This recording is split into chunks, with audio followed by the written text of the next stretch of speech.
the hill to a large tennis court sized pile of gravel.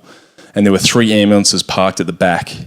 The ambulances each had medics standing next to them, and they had like resuscitation gear and cannula drips to rehydrate people. I thought it was a joke. I thought there's no way those things are going to be used. But within 15 minutes of this session, people were going to that ambulance in dire condition. And what happened was, our objective was pretty simple. All we had to do was pick that rope up after doing a push-up and move it forward 10 centimetres. And we had to get to a cone that was about 50 metres away.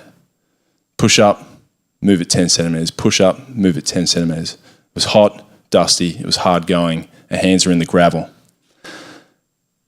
And what happened was, we get within kind of 2 metres of that cone after an hour of doing that, and they would say, stop, you haven't followed instructions, go back to the start.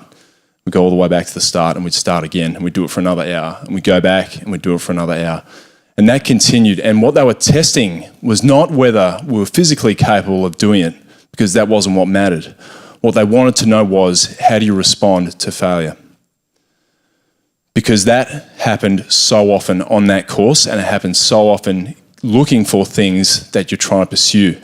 And a lot of the people that were on that course were kind of golden children. They'd been through the military and they'd never failed before in their life.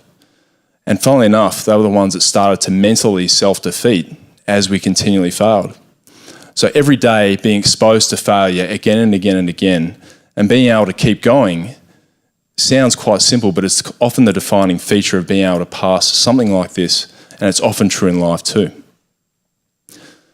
After that was over, there was an endurance phase, and by now I was injured. I had injuries in both my legs, and we were required to walk 120 kilometres across thick sand, limping the whole way, not knowing how far we had to go. And it was hot, tough conditions. I lost 1 kilogram of body weight a day while this was happening. So bit by bit, you're starting to get broken down. And the only thing that kept me going on that particular path was the very thing that my mother had said to me. Take some of these hits now and get to the end if you believe in your purpose.